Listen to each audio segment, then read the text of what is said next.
জীবনে কখনো হতাশ হবেন না। জীবনে যাই হয়ে যাক না কেন কখনো হতাশ হবেন না। মনে রাখবেন আল্লাহ আপনার রব, আল্লাহ আপনার সাথে আছেন ইনশাআল্লাহ।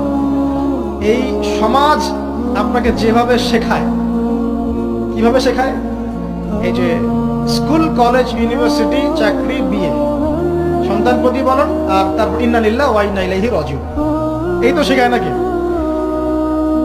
সবসময় মনে রাখবেন যে আল্লাহ রাব্বুল আলামিনের পরিকল্পনাই আপনার উপরে সবচেয়ে বেশি অগ্রাধিকার যোগ্য, সমাজের পরিকল্পনা নয়।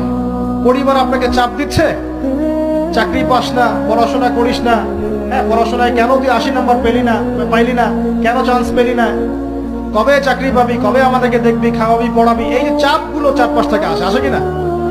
এতে করে অনেক যুবক দেখা যায় মাদকাসক্ত হয়, অনেকে দেখা যায় আত্মহত্যা করছে, ইদানিং করছে কিনা ভাই?